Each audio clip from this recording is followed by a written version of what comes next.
Institute में 6-6 हज़ार रुपये देते हो, ऑनलाइन क्लासेस लेते हो, मैं आपको बिल्कुल फ्री ऑफ कॉस्ट सिखा रहा हूँ। और इतनी गारंटी देता है मनप्रीत कि आपको ट्रू फॉल्स नॉट गिवन इस वे में सिखाएंगे कि कभी भी मे बी आपने अगर अच्छे से सीख लिए कभी आपके रॉन्ग नहीं जाएंगे।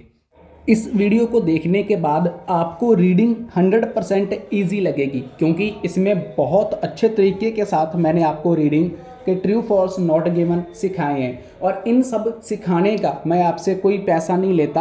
आप ऑनलाइन क्लासेस लोगे, ट्रस्ट मी, आईएलएस वाला इंडिया के ऊपर ट्रस्ट करो, आप घर पर बैठे भी अपना एग्ज़ाम क्रैक कर सकते हो, वो भी 6.5 और 7 बैंड स्कोर के साथ। और इसके अलावा आप देख रहे हो अपनी स्क्रीन के ऊपर हम प्रिडिक्शन मटेरियल देते हैं। Prediction material like that 9 band score का मटेरियल होता है, जिसमें हम 25-30 रीडिंग देते हैं, 25-30 आप लोगों को लिसनिंग देते हैं and 25 near about Q card देते हैं। आप किसी से भी मटेरियल ले रहे हो या फिर प्रिडिक्शन ले रहे हो, उनसे ज़रूर पूछो कि आप कितने टास्क दे रहे हो, क्या आपके वो एग्ज़ाम तक कवर हो जाएंगे। हम सिर्फ उतना ही देते हैं जितना स्टूडेंट कर सकता है, और ज़्यादातर पॉसिबिलिटी होती है उसकी रियल एग्ज़ाम में आने की। अच्छा सोचोगे अच्छा होगा, बुरा सोचोगे बुरा होगा। इसके अलावा अगर आपको कोई और प्रूफ चाहिए आपकी सेटिस्फेक्शन के लिए, आप मेरे इंस्टाग्राम पेज के ऊपर जा सकते हो, लिंक आपको मिल जाएगा डिस्क्रिप्शन बॉक्स में। अदरवाइज़ आप स्मॉल वर्ड में सर्च कर सकते हो आईएलएस वाला इंडिया, वहाँ पर 63,000 फॉलोवर वाला पेज है, क्योंकि मेरे नाम पे काफ़ी फेक पेज भी बन चुके हैं, उनसे अवेयर रहें। और स्क्रीन के ऊपर प्रूफ आपके अवेलेबल है, मुझे व्हाट्सएप के ऊपर मैसेज कर सकते हो, व्हाट्सएप नंबर आपको मिल जाएगा मेरे डिस्क्रिप्शन बॉक्स में। क्लास को बहुत अच्छे तरीके के साथ अटेंड करें, घर पर जाकर प्रैक्टिस करें, बाय कर लें हमारे से मटेरियल। हमारा प्रेडिक्शन मटेरियल एक पेड मटेरियल है और वो आपकी काफ़ी ज़्यादा हेल्प करता है आपका डिज़ायर बैंड स्कोर लेकर आने में, जैसे कि 8.5, 8.5, 6 and overall 7.5 band score. So drop me message, like and comment. आज जो हमारी क्लास होने वाली है वो होने वाली है एकेडमिक रीडिंग के ऊपर। रीडिंग में जो हमारी आज की जो क्लास है वो आप अपनी स्क्रीन के ऊपर देख सकते हो, है ट्रू फॉल्स नॉट गिवन की। स्टूडेंट्स के मैसेज आए, सर सबसे ज़्यादा प्रॉब्लम आती है ट्रू फॉल्स नॉट गिवन में, बट यार मुझे भी प्रॉब्लम आ रही है। प्रॉब्लम ये आ रही है कि मैं इतने अच्छे से आपको बिल्कुल फ्री ऑफ कॉस्ट क्लासेस देता हूँ। मैं आपसे क्लासेस का कोई 5,000 नहीं लेता, कोई 6,000 रुपया नहीं लेता, बट जब आप सब्सक्राइब ही नहीं करते, कमेंट में वीडियो के बारे में नहीं बताते एंड वीडियो को लाइक नहीं करते, तब थोड़ा सा यार मैं भी डिसअपॉइंटेड होता हूँ। मैं आपसे कोई पैसा नहीं ले रहा यार क्लासेस का, आप 5-5 हज़ार रुपये देकर आते हो, इंस्टीट्यूट में 6-6 हज़ार रुपये देते हो, ऑनलाइन क्लासेस लेते हो, मैं आपको बिल्कुल फ्री ऑफ कॉस्ट सिखा रहा हूँ। और इतनी गारंटी देता है मनप्रीत कि आपको ट्रू फॉल्स नॉट गिवन इस वे में सिखाएंगे कि कभी भी मे बी आपने अगर अच्छे से सीख लिए कभी आपके रॉन्ग नहीं जाएंगे। और टुडे नाइट को मेरी क्लास है वो है फिर रीडिंग के ऊपर ही है। और एट द कल जो हमारी क्लास हुई थी लिसनिंग के ऊपर हुई थी, एक बार लिसनिंग की वीडियो ज़रूर चेक करना अगर आप सीरियसली अपने पेरेंट्स से पैसा लेकर एग्ज़ाम क्रैक करना चाहते हो। सीरियसली कमेंट सेक्शन में मैंने लिसनिंग की वीडियो का जो पिन है वहाँ कर दी है, वहाँ पर जाकर क्लास को देखना। इस वे से आपको लिसनिंग की क्लास सिखाई है कि कभी आप बोल नहीं पाओगे। फर्स्ट ऑफ ऑल मैं आपको एक स्टार्टिंग में एक टिप बताता हूँ कि ट्रू फॉल्स नॉट गिवन कैसे करे जाते हैं। सबसे इम्पॉर्टेंट चीज़ है हमारे कीवर्ड्स। अगर हमारे कीवर्ड्स हमारे साथ जुड़ जाते हैं तो हम पता कर लेते हैं कि ट्रू है, फॉल्स है या फिर नॉट गिवन है। यहाँ पर बात करते हैं मदर्स इन इंडिया ईट कैरिकल for breakfast so that they will have male babies. मतलब कि वो क्या कह रहे मीन्स कि mother in India eat cereal for breakfast, कि जो मदर है इंडिया के अंदर वो क्या खाती हैं, अनाज खाती हैं, किसमें, ब्रेकफास्ट में। तो ध्यान से देखिए कि mother in India eat cereal for breakfast, मतलब कि मदर खाती हैं क्या, अनाज for breakfast, so that they will have male babies, कि इसलिए उन लोगों के पास क्या है, मेल बेबीज़ हैं, मतलब उनके पास लड़के पैदा हैं। अगर पंजाबी में बोलूँ कि जो अज दियाँ अपनियां मावां है वो ब्रेकफास्ट ਦੇ ਵਿੱਚ अनाज खांदियां जिस दी वजह नाल उन्हां कोले मुंडे पैदा हुंदे आ। पंजाबी में अगर मैंने इसको ट्रांसलेट किया है, होप तो पंजाबी स्टूडेंट समझ आएंगे। और यहाँ पर अगर बात करें हमारे पास मेन कीवर्ड कौन से हैं, अब मेन कीवर्ड हमारे पास सबसे पहले बनते हैं, आप अपनी स्क्रीन के ऊपर देख सकते हो। फर्स्ट ऑफ ऑल है mother, second is breakfast and have a male babies. और सैरल, सबसे इंपॉर्टेंट कीवर्ड आपको क्या लगता है? मुझे जो लगता है सबसे इंपॉर्टेंट मदर है, सेकंड इज दूसरे नंबर पे अगर बात सैरल फॉर ब्रेकफास्ट है, तीसरा हैव ए मेल बेबीज। ये मेरे 3 पॉइंट है, मैं आपको अच्छे से क्लियर कर दूं कि पहले मदर है, second is cereal for breakfast है, ये सेकंड नंबर पे हमारा आता है, ये फर्स्ट नंबर पे आता है, ये मेरा थर्ड नंबर पे आता है। अब मुझे फाइंड करना है अपना क्वेश्चन का आंसर कि मेरा ये ट्रू है, मेरा ये फॉल्स है, मेरा नॉट गिवन है। मैं आपको पहले एक चीज़ बोल देता हूँ, मैं लास्ट 3 क्वेश्चन छोड़ कर जाऊँगा, मैं 6, 7, 8 छोड़ दूंगा। आप लोगों ने फाइंड करने हैं और मुझे बताना है ट्रू है, फॉल्स है, नॉट गिवन है, कमेंट में बताने हैं। देन मैं आपको रिप्लाई करूँगा कि आपका ट्रू क्यों कौन सा है, फॉल्स कौन सा है, रॉन्ग कौन सा है एंड राइट कौन सा है, मैं आपको बाद में बताऊँगा। 6, 7, 8 मैंने छोड़ देने हैं, ये आपने करने, मैंने नहीं करने, मैं आपको पहले ही बता रहा हूँ भाई, ठीक है, आप लोगों की हेल्प के लिए। तो चलो फाइंड करते हैं मेरा पहला क्वेश्चन कि पहला कौन सा है। Mother in India eat cereal for breakfast so that's they will have male babies. अब चलो ऊपर चलते हैं, हम फाइंड करते हैं अपने पैसेज में। वहाँ पर पैसेज में हमें मोस्टली क्या होता है, फर्स्ट पैराग्राफ में या फिर फर्स्ट लाइंस में ही हमें पता चल जाएगा हमारा आंसर कौन सा है।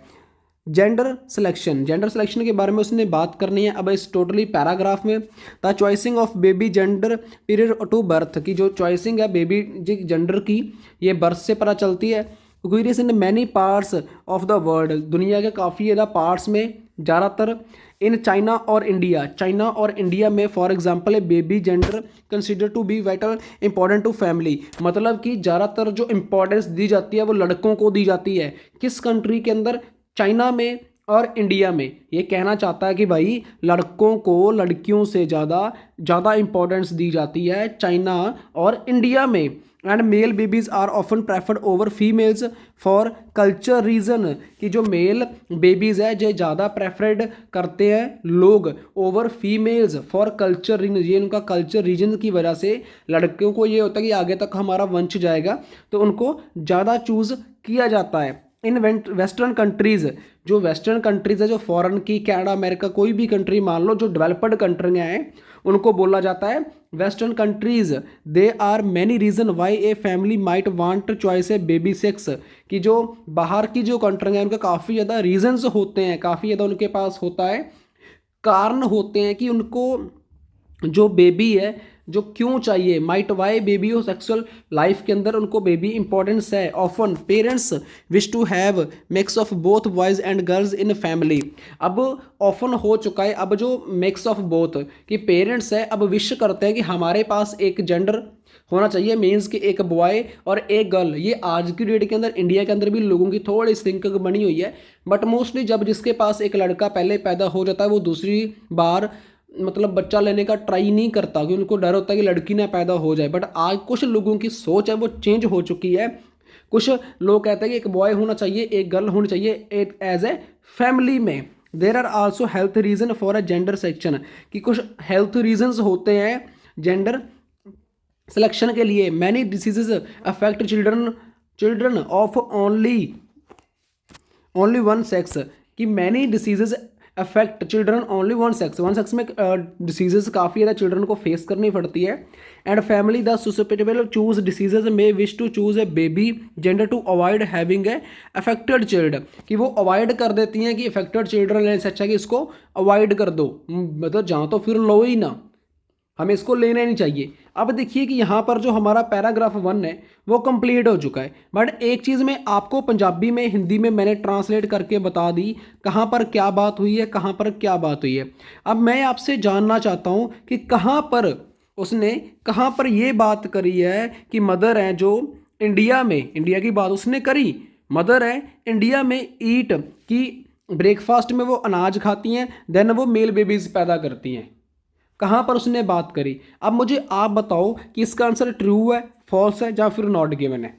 मैं आपको टाइम देता हूँ, कमेंट करिए, मुझे बताइए कि इसका आंसर क्या है। मदर इंडिया में खाती है, तो अगर इसका साफ साफ देखा जाए इंडिया की बात करी है, उसने बताया कि कैसे बच्चा पैदा होता है, क्यों फैमिलीज बच्चा लेती हैं, पेरेंट्स क्यों चूज़ करते हैं, और मुझे ये भी लगता है कि साथ में हमें सेकंड क्वेश्चन का आंसर भी मिल चुका है। सेकंड क्वेश्चन का आंसर क्या है? New drugs have been developed that allow parents to choose the sex of their child. कि न्यू ड्रग्स हैं डेवलप्ड हो चुकी हैं, इसलिए पेरेंट्स अलाउ करते हैं choose a sex of their child, कि अपने चिल्ड्रन के साथ वो कपाकप जो भी है। ठीक है, तो हमारा जो क्वेश्चन है फर्स्ट का जो आंसर है इसका भी फर्स्ट पैराग्राफ में पड़ा है, सेकंड का आंसर भी सेकंड पैराग्राफ में पड़ा, फर्स्ट पैराग्राफ में अवेलेबल है।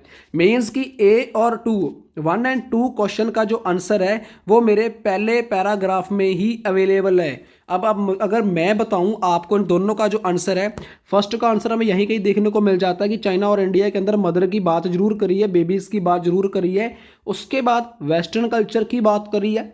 देन उसने बोला कि अफेक्टेड जरूर होते हैं, उन्होंने बताया कि यहाँ पर अफेक्टेड जरूर होते हैं बॉयज़ जो भी वो डिसीजेज वगैरह को, बट उसने ड्रग्स की बात कहीं पर भी नहीं करी। और मेरे अकॉर्डिंग 1 और 2, अगर 1 और 2 की बात करें, जो क्वेश्चन नंबर 1 क्वेश्चन नंबर 2 जो है वो दोनों ही नॉट गिवन है।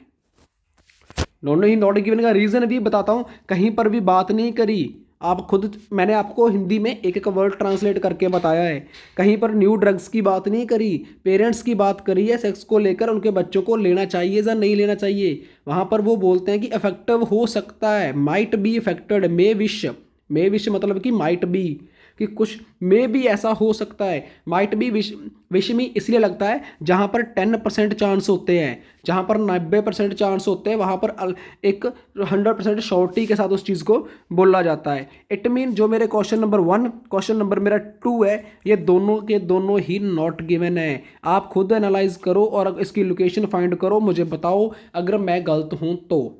सो आई होप आपको फर्स्ट 2 सेकंड क्वेश्चन आपको समझ आए होंगे, और मैं उम्मीद करता हूं जो नेक्स्ट क्वेश्चन का जो आंसर है वो भी हमें ट्रू फॉल्स नॉट गिवन देखने को मिल सकता है। अब पहले इसके बारे में हम सर्च करते हैं कि ये क्या कह रहा है। People use to think that the father was responsible for the sex of the baby, कि पीपल यूज टू थिंक, लोग अपनी सोच के मुताबिक ये कहते हैं कि फादर ही रिस्पॉन्सिबल होता है बच्चे पैदा करने के लिए, या फिर बच्चा पैदा करता है। सेम वही कि यहाँ पर was responsible for the sex baby, कि यहाँ पर उन्होंने कहा कि लोग ये सोचते हैं कि बच्चा के लिए, लिंग के लिए उसका पिता ही जिम्मेदार है, उसका फादर ही इसका रिस्पॉन्सिबल है, जिम्मेदार है बच्चा पैदा करने में। अब इसका आंसर क्या हो सकता है, अब इसको फाइंड करना जरूरी है, because without father we can not take a baby, हम बेबी नहीं ले सकते।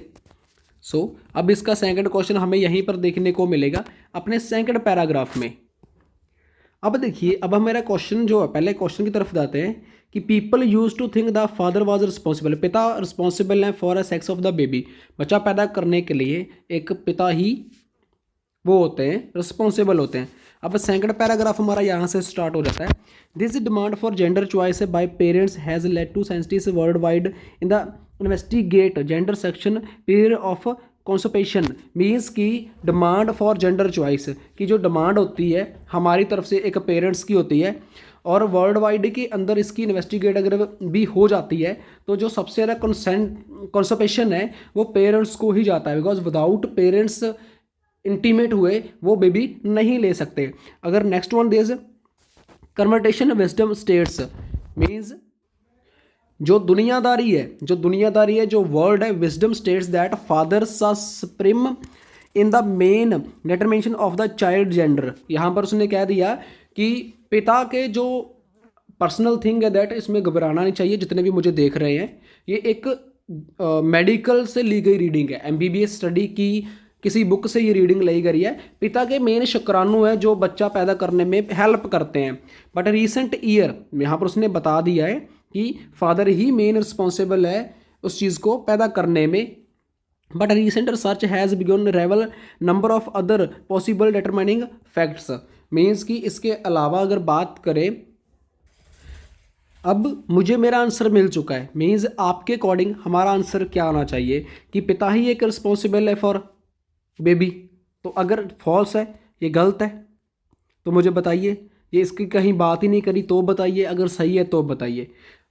ये सच है, उसने क्या कहा कि पिता के जो शुक्राणु है ये हमारे लिए इंपॉर्टेंट होता है फॉर बेबी लेने के लिए। तो यहाँ पर भी उन्होंने बात की रिस्पॉन्सिबल है फादर, तो जो हमारा आंसर है वो ट्रू है। जो थर्ड का जो हमारा आंसर है वो ट्रू है, ना कि फॉल्स है, ना कि नॉट गिवन है, क्योंकि इसकी बात उन्होंने यहाँ पर की है। मैं आपको लाइक अंडरलाइन भी कर देता हूँ कि वैज्ञानिक युग में स्टेट में father sperm is a main determined, ये मेन वही चीज़ है जो इम्पॉर्टेंट है फॉर टेकिंग ए बेबी। तो ये हमारा जो क्वेश्चन का आंसर है ये बिल्कुल राइट है, ये फॉल्स नहीं है, ना ही नॉट गिवन है, क्योंकि ये पिता ही रिस्पॉन्सिबल होते हैं बेबी लेने के लिए। अब जो नेक्स्ट हमारा क्वेश्चन है, अलीसा कैमरॉन। एलिसा कैमरॉन कोई डॉक्टर हो सकती है, कोई लेडी का नाम है ये। यूज्ड मतलब क्या कर रही है, उसने क्या कहा, Alisa Cameron used both human, मतलब कि दोनों ह्यूमंस का वो used both humans and mice in research. Means कि the Elisa Cameron used both humans and mice in her research, मतलब बोथ ह्यूमंस का and mice in her research, मतलब चूहे की रिसर्च वो करती है अपनी लेबॉर्ट्री में। अब एलिसा कैमरॉन, अब इसका आंसर आपने याद रखना है क्या है कि एलिसा कैमरॉन एक लड़की है, यूज्ड करती है बोथ ह्यूमंस का, माइस इन हर रिसर्च, चूहे को अपनी लेबॉर्ट्री में। सेकंड हमारा हो चुका था, अब हमारा थर्ड है। उसकी लोकेशन तो आपको सामने फ्रंट पे मिल ही चुकी है, देख सकते हो। उसने क्या कहा, Alyssa Cameron research conducted in 2007 considered the 2007 University of Pretoria South Africa investigating the effect diet on sex rates at birth, की इफेक्ट था डाइट रेट का इफेक्ट पड़ रहा था इन्वेस्टिगेट के दौरान बर्थ के ऊपर। वन एक्सपेरिमेंट, देखिए उसने कहा one experiment, she changed the blood sugar level of female mice, कि उसने क्या किया, जो एक चूही थी, एक चूहा होता है, एक चूही होती है, माइस मतलब कि चूहा, फीमेल मतलब चूही। She changed the blood sugar level of female mice prior of the competition by putting a chemical in the animal's water। चलो जी आंसर मिल चुका है, मतलब कि she changed, एलिसा कैमरॉन ने क्या किया था, ब्लड शुगर जो लेवल था फीमेल माइस का उसने क्या कर दिया, उसने चेंज कर दिया था, मतलब उसने उसका ब्लड था वो बदल दिया था। और putting a chemical in A animals, कि उसने जो केमिकल्स वगैरह थे उसमें उसके जो पानी वगैरह में वो बनाकर डाल दिया था। अब देखिए उसने यहाँ पर कि she change the blood sugar level of female mice, यहाँ पर किसकी बात कर रहा है, यहाँ पर एलिसा मैस का मतलब है कि she used both humans and mice in her research, कि उसने चूहे को यूज़ किया था अपनी रिसर्च में। अगर उस वहाँ पर लिखा होता कि यस, कि उसने हर यूज्ड माइस को उसने यूज़ किया था फॉर अपनी रिसर्च के अंदर केमिकल वाटर्स में, तो हमारा जो क्वेश्चन का आंसर होना था वो ट्रू होना था।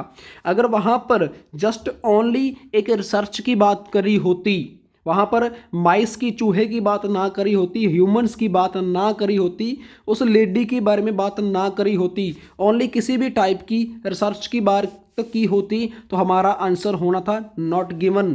बट वहाँ पर रिसर्च की बात भी करी है, वहाँ पर रिसर्च की बात भी करी है, एक शी लेडी की बात भी करी है, उसने यूज़ क्या किया उसकी बात भी करी है, बट उसने किसके ऊपर यूज़ किया, एक फीमेल माइस के ऊपर, फीमेल चूही के ऊपर यूज़ किया। यहाँ पर आप देख भी सकते हो उसने साफ साफ लिखा है she change the blood sugar level of female mice, मतलब कि उसने जो यूज्ड करना था एक चूहे के ऊपर ब्लड को, अपना एक्सपेरिमेंट को यूज़ करना था, उसके ऊपर रिसर्च करनी थी, बट उसने नहीं करी, उसने रिसर्च फीमेल के ऊपर करी, उसका ब्लड चेंज कर दिया, उसकी जगह केमिकल वाटर वगैरह फिल कर दिए। तो जो मेरे क्वेश्चन का आंसर है वो फॉल्स है, मतलब कि मेरी स्टेटमेंट इसके साथ मैच नहीं कर रही, ये अलग कह रहा है वो अलग कह रहा है, इट मीन मेरा जो क्वेश्चन का आंसर है वो है फॉल्स। अब ये हमारे 4 हो चुके हैं, हमारे क्वेश्चन 4 हो चुके हैं। अब बात करते हैं फिफ्थ की। फिफ्थ क्या कह रहा है, फिफ्थ क्या कह रहा है, the majority of research gender section is happening in Europe, कि जो ज़्यादातर रिसर्च वगैरह होती है, द मेजॉरिटी ऑफ रिसर्च जो मेल की जेंडर सेक्शन की happening in Europe, the majority of research on gender, ज़्यादातर जो रिसर्च होती है जेंडर के ऊपर, selection is happening in Europe, जो सिलेक्शनिंग उसकी होती है वो ज़्यादातर कहाँ पर होती है, यूरोप में। बट ये लाइन हमने पहले ही रीड कर ली थी। यहाँ पर देखिए, Elisa Carmen research conducted 2007 university of Pretoria South Africa investigated the effect of diet sexual rates of birth. उसने पहले ही हमें ये बात बता दी थी, जो सबसे ज़्यादा इन्वेस्टिगेशन होती है वो कहाँ पर होती है, साउथ अफ्रीका में। बट यहाँ पर कहाँ पर कह रहा है, वो यहाँ पर यूरोप के बारे में कह रहा है। तो मतलब कि ये भी मेरे क्वेश्चन का जो आंसर है वो नॉट गिवन तो नहीं है, ना ही ये आंसर ट्रू है, ये भी आंसर मेरा फॉल्स है। क्योंकि ये इन्वेस्टिगेशन की बात कर रहा है, रिसर्च की बात कर रहा है, जेंडर के ऊपर बात कर रहा है, कहाँ पर कर रहा है, यूरोप में। ये बात सही है, वो इन्वेस्टिगेट करते थे, वो रिसर्च करते थे, वो किसके ऊपर, बर्थ, बेबी सेक्स के ऊपर, बर्थ के ऊपर करते थे। बट कहाँ करते थे, साउथ अफ्रीका में, नॉट इन यूरोप। तो ये मेरा आंसर वो था, रॉन्ग था। अब आपने 6, 7 और 8 इन तीनों का आंसर ढूंढना है। अब इन तीनों का आंसर ढूंढना आप लोगों की जिम्मेदारी है।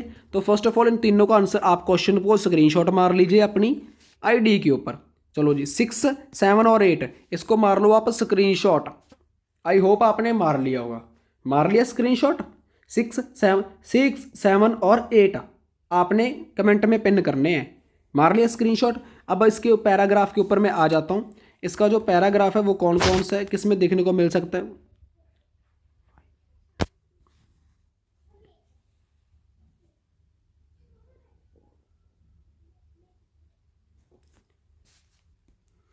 अब इसका भी आप स्क्रीनशॉट मार लो, बिकॉज जो आपको आंसर है 6, 7 और 8, 6,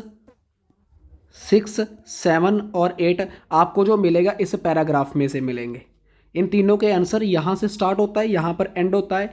और उम्मीद करता हूँ आपने स्क्रीनशॉट मार लिया होगा और मुझे डेफिनेटली आप कमेंट सेक्शन में बताओगे कि आपने आंसर कैसे फाइंड किया। 6, 7 और 8 मारो स्क्रीनशॉट, हो जाओ शुरू, फाइंड करो। 5 मिनट की काम है, सिर्फ 5 मिनट में कमेंट कर दो, लाइक कर दो एंड शेयर भी कर देना। फ्री क्लासेस है, कोई भी नहीं देगा आपको। Thank you so much.